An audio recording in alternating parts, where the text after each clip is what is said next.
আজ দক্ষিণ 24 পরগনার ঘটকপুকুরে ওয়াকফ বোর্ডের বা ওয়াকফ বিলের প্রতিবাদে আমরা উপস্থিত হয়েছি। আপনারা জানেন আমার ফেসবুকে বিভিন্ন রকম পোস্ট করে থাকি। তো আমি লিখলাম যে 19শে নভেম্বর মঙ্গলবার শহীদ মিনার চলুন। তো আমার ফেসবুকে হিন্দু, মুসলিম, জৈন, বৌদ্ধ, খ্রিস্টান বিভিন্ন ধর্মের মানুষ আমাকে ফলো করে একজন উকিল হিসাবে। তো একজন লিখছে, আমি লিখলাম শহীদ মিনার চলুন। একজন লিখছে জয় শ্রীরাম। আমি লিখলাম মঙ্গলবার নতুন ওয়াকফ বিলের প্রতিবাদে শহীদ মিনার চলুন। একজন লিখছে এক দেশ এক আইন। বিভিন্ন রকম মন্তব্য করছে। তো এটার কারণটা কি? আমার সামনে যারা বসে আছে মুসলিম সম্প্রদায়ের মানুষ, ইসলাম ধর্মাবলম্বী মানুষ বা আশেপাশে যারা আছে তারা নিজেরাও অনেকেই 100-র মধ্যে 90% মানুষ সঠিকভাবে জানে না যে ওয়াকফ আইন কি, ওয়াকফ কি জিনিস, ওয়াকফ বিল কি। ওয়াকফ মানে ওই মসজিদের জমিটা ওয়াকফ, আর ওই কবরস্থান ওয়াকফ, এরকম জানে। তো ঠিক তেমনই আমার পাশে আমার মাইকের বক্তব্য শুনছে আমার অত্যন্ত কাছের শ্যামল বাবু। শ্যামল বাবু ভাবছে এটা মুসলমানদের ব্যাপার, দাড়ি টুপি পরা লোকটি এসছে, ওদের মুসলমানরা সব সম্পত্তি নিয়ে নিয়েছে, মোদিজি ঠিকই করছে, মুসলমানদের সম্পত্তিগুলো নিয়ে সবাই মিলে ভাগ করে খাবো, এতে কি সমস্যা? নিঃসন্দেহে আমি এই শ্যামল বাবুর কথাকে সমর্থন জানাই যে মুসলমানরা কারো জমি যদি নিয়ে নেয় তো নিশ্চয় এটা অন্যায় করছে। কিন্তু শ্যামল বাবু দীপঙ্কর বাবুকে ক্লিয়ারলি ভালো করে অত্যন্ত আইনি ভাষাতে আপনাকে জানাতে চাই, আমরা মুসলিম সম্প্রদায়ের মানুষেরা এই জায়গায় কেন উপস্থিত হলাম। আমরা মুসলিম সম্প্রদায়ের মানুষ। আমার মা আমার বাপকে ডেকে বলেছে, হে আমার স্বামী এসো। আমার শ্বশুর, ভাসুর, দেওর যাদেরকে ব্রিটিশ সরকার নীল চাষ করাচ্ছে, টাকা দিচ্ছে না, তাদেরকে তুমি আমার হাতের গয়না, গলার মালা, কোমরের বিছা বিক্রি করে এই টাকা দিয়ে তুমি ঘোড়া, গলি, বারুদ কিনে দেশ থেকে ইংরেজদেরকে তাড়াও। এই মুসলিম সম্প্রদায়ের মানুষ স্বাধীনতার এত বছর পরে আমার বাপ, আমার মা, আমার পূর্বপুরুষের রক্ত দেওয়া স্বাধীন করা এই দেশে স্বাধীনতার এতদিন পরে ওয়াকফ নিয়ে ঘটকপুকুরে 4-5 জন মৌলানাকে নিয়ে মিটিং করছে কেন? আপনাকে ক্লিয়ার বলে দিই শ্যামল বাবু, আপনি যে বউটাকে, যে মেয়েটাকে বিয়ে করেছেন লগ্ন দেখে, পুরোহিত থেকে সিঁদুর পরিয়ে আপনি যে মেয়েটাকে স্ত্রী হিসাবে নিয়ে বসবাস করছেন, আমি মোফাক্কেরুল ইসলাম বা আমরা আপনার স্ত্রীকে দেখে পছন্দ হয়েছে। আই লাভ ইউ শ্যামল বাবুর স্ত্রী, তোমাকে আমার চাই, তুমি আমার কাছে চলে এসো, আমি তোমাকে নিয়ে আগামী দিন থাকবো। সরে আপনার স্ত্রীকে, আপনার বউকে নেওয়ার জন্য এই আন্দোলন হচ্ছে না।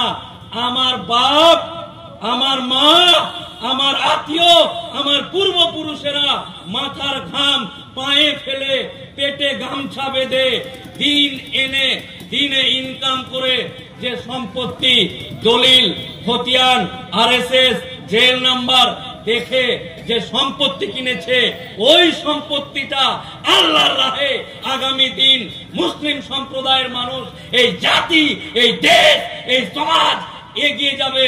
ওই জন্য আমার বাপ যে জমিটা পেটে গামছা বেঁধে জমিটা কিনেছিল, ওই জমিটা দান করেছে। ঠিক তেমনি আমি আমার স্ত্রীকে মোহরানা দিয়ে মৌলভী সাহেব ডেকে যাকে বিয়ে করেছি, আমার বউকে সরকার বলছে মোফাক্কেরুল ইসলাম তোমার বউটা দেখতে সুন্দরী, হাইকোর্টের উকিলের বউ, ওয়াহ আই লাভ ইউ। হাইকোর্টের উকিলের বউ, আই লাভ ইউ। আমি সরকার, আমার বউ, আমি তোমার বউকে পছন্দ করেছি, তুমি আমাকে দিয়ে দাও। আমি সরকার, আমার পছন্দ হয়েছে, আমি তোমার বউকে নিব। এই শ্যামল বাবু, দীপঙ্কর বাবু, আপনার স্ত্রীকে নিয়ে নেওয়ার জন্য এই আন্দোলন নয়। আমার স্ত্রীকে, আমার বউকে, যে বিয়ে করা বউটাকে আমি নিয়ে এসছি, সেটাকে সরকার বলছে আই লাভ ইউ, তুমি চলে এসো। আমার বউকে ব্যবহার করতে চাইছে। তাই নিজের স্ত্রীকে বাঁচানোর জন্য যে আন্দোলন করা হয়, ঠিক তেমনি আমার বাপের দেওয়া সম্পত্তি, আমার দাদুর দেওয়া সম্পত্তি, আমার খালুর দেওয়া সম্পত্তি, এই সম্পত্তিকে বাঁচানোর জন্য আন্দোলন। আচ্ছা, ওয়াকফ বোর্ড তো আছে, আজকে নতুন করে কি হলো, কেন হলো, কেন আন্দোলন করার প্রয়োজন হচ্ছে আপনাদেরকে একটু বলি। এই যে শ্যামল বাবু, দিলীপ বাবু, আপনাকে বলছি শুনে যান।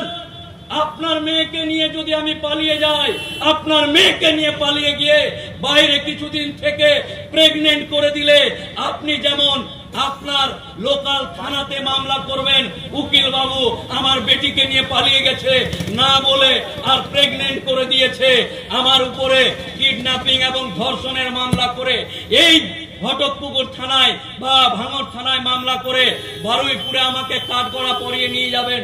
ঠিক তেমনি ওয়াকফ সম্পত্তি বা আমার বাপের সম্পত্তি, আমার দাদুর সম্পত্তি রক্ষা করার জন্য নির্দিষ্ট আইন আছে।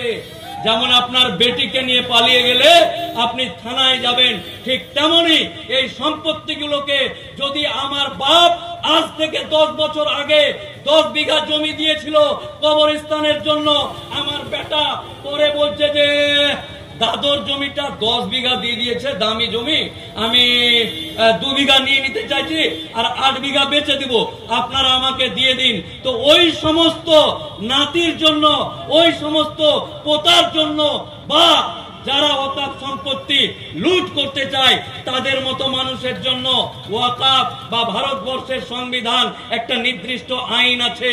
আর কাকুরগাছির কাছে এই রাজ্যের কোন সম্পত্তি যদি কেউ হরপ করার চেষ্টা করে, তার জন্য আদালত আছে। তাহলে বোঝা গেল সব ঠিক ছিল, স্বাধীনতার পর থেকে আজ অব্দি সমস্ত কিছু ঠিক আছে। হঠাৎ করে কেন এই আন্দোলন করার প্রয়োজন হলো? আপনি সহ দীপঙ্কর বাবু, আপনাকে বলছি, ভুল বুঝার ব্যাপার নয়, শহীদ মিনার চলো জয় শ্রীরাম লিখার ব্যাপার নয়, আপনি একটু ক্লিয়ার হয়ে যান। আর আপনাদেরকে বলছি, আজকে বাড়িতে গিয়ে ফেসবুক, হোয়াটসঅ্যাপ, টুইটার যা আছে, পেপার, পত্রিকা, রেডিও, টিভি দেখে আপনারাও একটু জেনে নেবেন ওয়াকফ জিনিসটা কি। ওয়াকফ না জেনে হুক্কা হুয়া করলে কাজে আসবে না। তাই আমার প্রিয় বাবা, আমি যে মানুষটার ঔরসে, যার পানিতে আমি জন্মগ্রহণ করেছি, আমার শ্রদ্ধেয় আব্বাজান, আমার আব্বাজান যদি মারা যায়, আমরা এখানে যারা বসে আছি তাদের আব্বাজান যদি মারা যায়, কোন কবরস্থানে মাটি হবে?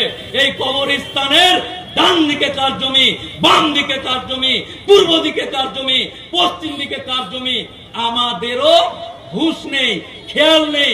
বাপ মরলো, বউ মরলো, বেটি মরলো, চাচা 3 জন আসলো কবরস্থানে, মসজিদের মাইকে আওয়াজ হলো জামালের বাপ মারা গেছে। 4 জন চাচা এসে ওই মসজিদ থেকে ওই লাশবাহী গাড়িটা আনলো, ধুয়ে টুয়ে সাফ করছে, 2 জন কবরস্থানে যাচ্ছে, আমার বাপ মরে গেছে। আমি কাঁদতে কাঁদতে কবরস্থানে গেলাম আর কাঁদতে কাঁদতে চলে আসলাম। আমার বাপের কবর যেখানে সাহিত্য আছে আমরাও জানি না, যে কবরস্থানে আছে ওই কবরস্থানের জমি কতখানি, জায়গা কতখানি, ডান দিকে কি আছে, বাম দিকে কি আছে। তাই আপনাদেরকে অনুরোধ করব, শ্যামল বাবুর সাথে সাথে তিনি যেমন ওয়াকফ সম্পত্তিকে ভুল বুঝে বাপের সম্পত্তি মনে করছে, ঠিক তেমনি আপনাদেরকে আপনার সম্পত্তির খতিয়ান, আপনার সম্পত্তির হিসাব নিকাশ আপনাদের কাছে রাখতে হবে। না হলেই এইরকম সরকার ভাবছে এদেরই তো খোঁজ নাই, নিয়ে নে এরা কি করতে পারবে, এরকম ব্যাপারটা হয়ে গেছে। ওয়াকফ সব ঠিক ছিল, আইন ছিল, দেশ স্বাধীন, এই স্বাধীন, সব ঠিক। হঠাৎ করে আজকের ডেটে 2024-এ এটা করতে হচ্ছে কেন? এই যে আমার পিছনে অটো, টোটো, সামনে বাস চালাচ্ছে আব্দুল আলিম, বাস চালাচ্ছে রফিকুল, বাস চালাচ্ছে জয়নাল। তাদেরকে বলছে, জয়নাল এই রফিকুল, আব্দুল খালেক, তোর বাপের কবর বাঁচাতে এসছি রে, তোর বাপের কবর বাঁচাতে এসছি। মোফাক্কেরুল ইসলামের বাপ, মোফাক্কেরুল ইসলামের আব্বা যদি মারা যায়, তাহলে মোফাক্কেরুল ইসলাম কলকাতা হাইকোর্টের উকিল, নেটওয়ার্ক, চেন, বিভিন্ন রকম সম্পর্কে তার বাপকে কবর দিতে কোন রকম অসুবিধা হবে না। এই জয়নাল, টোটো চালানো, টোটো চালানো জয়নাল, অটো চালানো রফিক, বাস চালানো কার্তিক, তাদেরকে বলছি তোর বাপের কবর বাঁচাতে এসছে, আর প্যাসেঞ্জার নামার জন্য এই জায়গাটাতে ঘুরঘুর করছে। ওরই বাপের কবর বাঁচাবো, ওই মিটিং এ ডিস্টার্ব দিচ্ছে, গাড়ির হর্ন এই ওই সাইডে দাঁড় করিয়ে দিচ্ছে। ভাবতে আপনাদেরকে হবে। আপনাদেরকে বলি, আইন সম্পর্কে বলি, যে কাজটার জন্য এখানে এসছি, যে প্রতিবাদের জন্য এখানে এসছি, আপনাদেরকে বলি। আজকে ধরুন, আগে আইন ছিল এই সোনপুর এলাকাতে 500 ঘর মুসলমান আছে। কঘর? 500 ঘর মুসলমান আছে। এই সোনপুরের 500 ঘর মুসলমানের যেখানে বাস করে, ওইখানে নিউ টাউনের শ্যামল বাবুর বাপের 1 কাঠা বা 1 বিঘা জমি আছে। আমরা সোনপুর থেকে শ্যামল বাবুর বাপের কাছে গেলাম নিউ টাউনে গিয়ে বললাম, দেখুন আমরা সোনপুরের লোকজন, একটু টাকা পয়সা আমাদের কম আছে, জায়গা জমি কিনতে পারছি না, কিন্তু ঈদগাহের নামাজ পড়ার জন্য আমাদের খুব অসুবিধা হচ্ছে। ঈদগাহের নামাজের জন্য আপনি যদি জমিটা দিতেন, তাহলে আমরা সবাই মিলে ওই জায়গাটাতে নামাজ পড়তাম ঈদগাহের, আর আপনাদের জন্য একটু দোয়া টাইপ করতাম, যেন আপনারা ভালো থাকেন আগামী। শ্যামল বাবুর বাপ আর আমার বাপ বন্ধু লোক। এখন আমি আর শ্যামল রাজনৈতিক বিষয়ে, ও বলছে মোফাক্কেরুল মুসলমান, এ বলছে মোফাক্কেরুল মুসলমান। এই জিনিস কিন্তু শ্যামলের বাপ আর আমার বাপের মধ্যে ছিল না। এগুলো টাটকা জন্ম দেওয়া ব্যাপার। হিন্দু মুসলমান, মুসলমান হিন্দু, এগুলো টাটকা আজকেই এই রিসেন্ট জন্মগ্রহণ করেছে। আগে কিন্তু হিন্দু মুসলমান, আজান, রোজা, নামাজ, কোনো কিছু নিয়েই সমস্যা ছিল না, নতুন করে সমস্যা তৈরি করেছে। তাহলে শ্যামল বাবুর বাপ সোনপুরে 1 বিঘা জমি ছিল, দান করতে পারতো। এই বর্তমান সরকার বলছে, শ্যামল বাবু এখন দেশে হিন্দু খতরে মে হ্যায়, এক হ্যায় তো সেফ হ্যায়, বাটেঙ্গে তো কাটেঙ্গে। এই যুগে তুই জমি দিতে যাচ্ছিস সোনপুরের ওই মোল্লা মুন্সি, গাজী হুসেন, ইসলাম হক, এদেরকে আইনে বলছে শ্যামল বাবুর বাপ সোনপুর বাজারে জমি দিতে পারবে না। ভালো কথা, নিব না। আমরাই কোনো মতন গামছা পেতে, কাদা হলো, বৃষ্টি হলো, নামাজ পড়ে নিব। কিন্তু এই সরকার বলছে শ্যামল বাবুর বাপ জমি দিতে পারবে না। কিন্তু আমাদের যে ঈদগাহ আছে, ঈদগাহ কমিটিতে 12 জন মেম্বার আছে। 12 জন মেম্বার আছে। এই ঈদগাহ কমিটির 12 জনের মধ্যে 2 জন অমুসলিম বা শ্যামল বা বিমলকে রাখতে হবে। তা আমাদের তো আপত্তি হওয়ার কথা নয়। শ্যামল থাকলো, ঈদগাহ কমিটিতে আবার কি আছে? মসজিদ কমিটিতে, ঈদগাহ কমিটিতে, কবরস্থানের কমিটিতে, দরগা, মাজার, খানকা, কোন জায়গাতে শ্যামল এবং বিমলেরা যদি আমাদের কমিটিতে আসে, আপত্তি নেই নেই নেই নেই। আমি মোফাক্কেরুল ইসলাম আল্লাহকে সাক্ষী রেখে বলছি, কোনো অসুবিধা হবে না। তাহলে প্রশ্ন কেন, আন্দোলন কেন? শ্যামল বিমলের কে নিয়ে আপত্তি নয়, এই নোংরা মানসিকতা। কোন নোংরা মানসিকতা? না তো কর্ণাটক হাইকোর্টের জজ বিচার করছে, মার্ডার কেসের আসামি, ভাঙরের পাশের এলাকা ধরুন, বলছে ও ওই পাকিস্তান এলাকাটার পাশে এই আসামিটার বাড়ি। তাহলে ভাবুন, একজন সংবিধানে হাত রেখে কসম খাওয়া একটা হাইকোর্টের জজ মুসলমান এলাকাকে যদি বলে পাকিস্তানের এলাকার পাশের লোকটা, তাহলে ওই লোকটার কাছে যদি ভাঙড়ের আব্দুল লতিফের মুরগি চুরির মামলাটা ওই জজের কাছে যায়, তাহলে ওই জজ কি রায় দিবে? শ্যামলের সাথে আমাদের আপত্তি নয়, বিমলের সাথে আপত্তি নয়। এই যে নোংরা মানসিকতা, এই মানসিকতাকে আপত্তি। তাই বলছি, আমার বাপের দেওয়া জমি, আমার দাদুর দেওয়া জমি, আমরা নামাজ পড়ব, আমরা কবর দিব, কাউকে মাতব্বরি করতে দেওয়া যাবে না।